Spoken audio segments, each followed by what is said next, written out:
Hello বন্ধুগণ, আসসালামু আলাইকুম। সবাই কেমন আছেন? আশা করছি সবাই অনেক বেশি ভালো আছেন। বন্ধুরা, আজকে দারুণ একটি ভিডিও নিয়ে আপনাদের মাঝে হাজির হয়ে গেলাম। আজকে কিছু দুঃখের কথাও শেয়ার করব, আর সর্ব যেটাকে সুখ বলে সেই কথাগুলোরও শেয়ার করব আজ আপনাদের মাঝে। জানেন, আমার সেই ছোট্ট ছেলেটি আজ অনেক বড় হয়ে গেছে। আজ সে নিজের ইনকামের টাকা দিয়ে আমার এই কোকারিজের সেটগুলো কিনে দিছে। তার প্রথম বেতনের টাকা দিয়ে তার বাবার জন্য একটি মোবাইল কিনছে, আর আমার পছন্দের হাঁড়ি পাতিলগুলো আমার জন্য কিনে নিয়ে এসেছে। আমি দেখেছিলাম মৌসুমি আপা এরকম কুকারিজের সেটে রান্না করেছিল। আমার ছেলেকে আমি দেখাইছিলাম যে আব্বু দেখো, আমার এই সেটগুলোতে রান্না করতে অনেক বেশি ভালো লাগে, দেখো কত সুন্দর। যদি আমি এই সেটগুলো পাইতাম তাহলে আমি রান্না করতাম। আমার ছেলে এই কথাগুলো শুনে মাথা নাড়াচ্ছে আর মনে মনে ভাবছিল যে আমার মায়ের স্বপ্নটা কবে পূর্ণ করব। আসলে আমার ছেলে প্রথম মাসে স্যালারি পাওয়ার পরে যখন এই সেটটা আমাকে কিনে দিল, বিশ্বাস করেন বন্ধুরা, আজ আমি অনেক বেশি খুশি যে আমার সেই ছোট ছেলেটি আজ বড় হয়েছে। মনে হয় মায়ের স্বপ্নগুলো এভাবে করে পূরণ করছে। আমি আমার ছেলেকে অনেক বেশি দোয়া করেছিলাম এই সেটটা যখন আমাকে নিয়ে এসে দিছে। আর ওর আব্বুর হাতে যে মোবাইলটা ছিল, এটা কল দিলে ডিস্টার্ব করতো, তাই আমার ছেলে প্রথম মাসের স্যালারি দিয়ে বাবাকে মোবাইল কিনে দিল আর আমাকে কুকারিসের সেটটা কিনে দিল।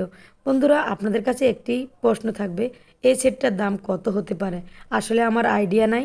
আমি জিজ্ঞাসা করেছিলাম, আমার ছেলে বলে নাই যে কত টাকা দিয়ে কিনেছিল।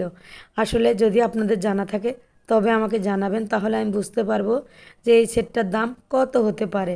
আসলে অনেক সুন্দর লাগছিল এই সেটটা। আপনাদের কাছে কেমন লেগেছে কমেন্টে জানিয়ে দিবেন।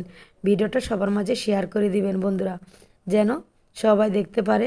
আর আমার ছেলের প্রথম ইনকামের টাকা দিয়ে আমাকে এত সুন্দর একটি সেট আমার ছেলে কিনে দেওয়ার জন্য। তো ছোট ছেলেটি, কতজনের কত কথা শুনেছি। আমার এই ছোট ছেলেটি যখন ছোট্ট ছিল, আমার কাছে এখনও ছোট। মায়ের কাছে সন্তান কখনো বড় হয় না, আমার মা বলতো। তো আমরা মনে করতাম যে আমরা এত বড় হয়ে গেছি, মা এখনও ছোটই বলে। আসলে সব মায়ের সন্তানই মায়ের কাছে ছোটই থাকে। তো কতজনের কত কথা শুনেছি আমার ছেলেটার জন্য।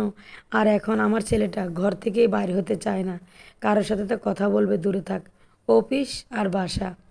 আজ কত শান্ত হয়ে গেছে আমার ছেলেটা। এভাবেই সবাই সন্তানকে সবসময় ভালোবাসবেন, কাছে রাখবেন। আসলে সন্তানদের যখন এই বয়সটা হয় 18, 19, 20, একটু ভুল ছেলেরা করতেই পারে, বাচ্চারা। আসলে সেটা সংশোধন করে দেওয়া মায়েদেরই কাজ। বন্ধুরা, এতক্ষণ ভিডিওটা মনোযোগ সহকারে দেখার জন্য অসংখ্য অসংখ্য ধন্যবাদ জানাচ্ছি। সবাই ভিডিওটা শেয়ার করবেন। ইউটিউব থেকে দেখলে অবশ্যই চ্যানেলটিকে সাবস্ক্রাইব করে চ্যানেলটির পাশে থাকবেন। আজ চলে যাচ্ছি, আবারও আসবো দারুণ কোনো ব্লগ নিয়ে। সে পর্যন্ত সবাই ভালো থাকবেন, সুস্থ থাকবেন, এই কামনা শেষ করছি। আল্লাহ হাফেজ।